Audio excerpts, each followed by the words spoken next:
welcome to Mr. Randy's Wine and Spirits. I am Mr. Randy, and today we're going to be doing another episode of The Final Pour. If you're new to the channel, hello and welcome. Come along with us on this journey. For those of you who are returning, welcome back. Good to see you. So, for the new guys, gals,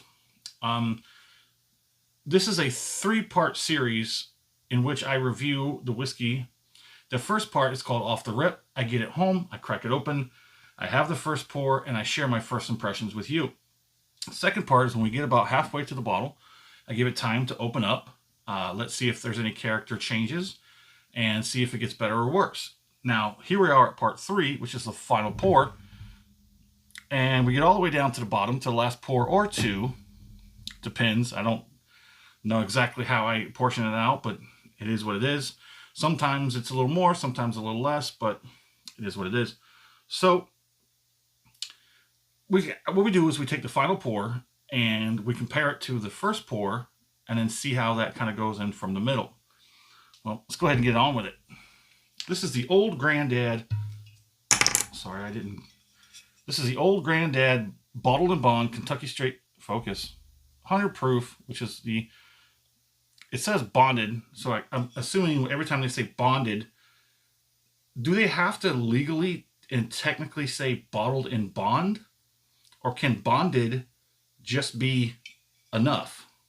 On the back, there it is. I forgot about that. On the back, it does say bottled in bond in accordance with Old Granddad himself and the U.S. government. Yeah, I forgot it had it done on the back. So I guess they can use the word or the terminology bonded and it still be, yeah. We won't go ahead. Well, I mean, I don't want to push myself trying to get through this glass in the time frame which would be more palatable for my viewers. So it's kind of thin. It looks kind of thin in the glass.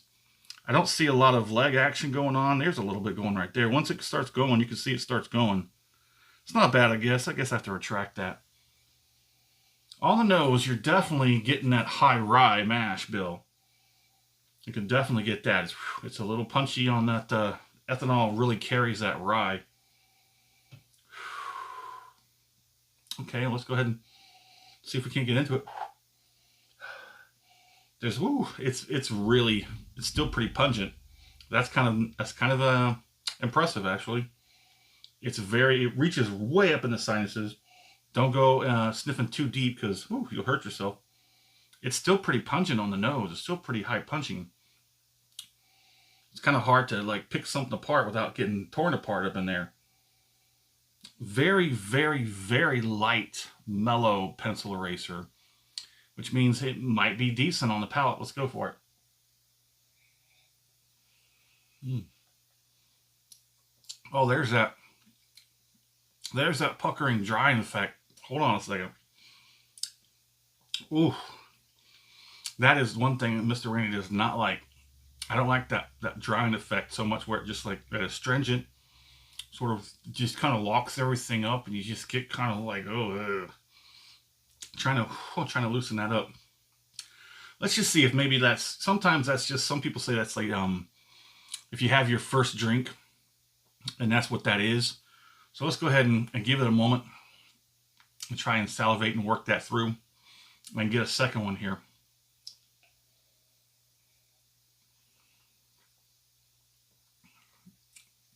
It's not much better. It's still like that. At least it didn't last. It doesn't last as long. The intensity doesn't last as long. It's kind of hanging in there, but so the palate is, I'd say it's probably down a notch than the full review. It's still got that same old drying effect, which is something that made it very, very difficult for Mr. Randy to get through this bottle. And unfortunately, this one's next. Oh boy. Oh boy.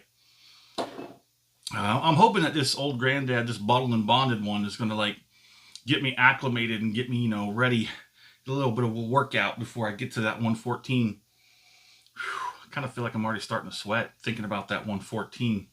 I am perspiring just a little bit here.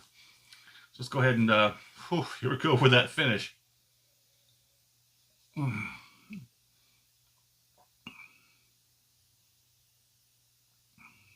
Mm-hmm, mm-hmm.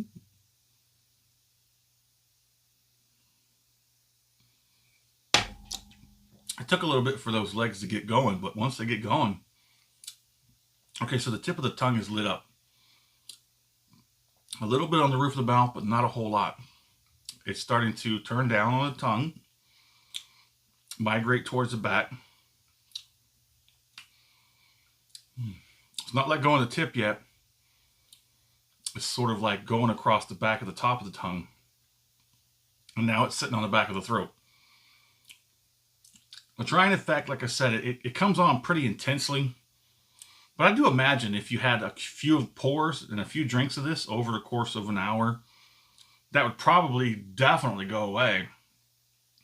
And I've never sat down long enough to test that theory with the Old Granddad. It just rubbed me the wrong way. And it's very impressive that I got this far with this one, let alone even talking about this one. Oof, okay. So the finish was actually not that bad. It's a little bit better than the palate. So how does it all compare to the rest of the bottle? Well, I don't recall much about the first pour, but I can tell you I didn't care for it too much, and it took me way too long to get through this bottle. Even more so than the, actually I'm kind of impressed about the 114 because it took me less time to get to that point in the 114 than it did for this bonded. Oh, right, that is right. For the 114 Old Granddad, I did try mixing it with some things, some ginger ale. I think one of my Dr. Peppers, I tried it with a Dr. Pepper, which actually wasn't too bad, but I kind of felt like I wasn't doing my ginger ale service. I think it was putting my ginger ale off. Well, I'm going to say that it was an experience. Old Granddad Bottled and Bond was an experience, and I'm appreciative of that experience, but I think in my full review, and I still stick to it, that I do not plan on ever buying this bottle again. Let us know what you think in the comments. I know a couple of people who really love the Old Granddad Bottled and Bond, and they love the Old Granddad 14 even more. That's old guy bourbon. He's very much liking the 114 Old Granddad. I guess Old Granddad and Old Guy Bourbon, I guess maybe they're just two of a kind. Okay. Well, anyways, as always, thanks for stopping by here at Mr. Randy's Wine and Spirits. I am Mr. Randy. You have a good one.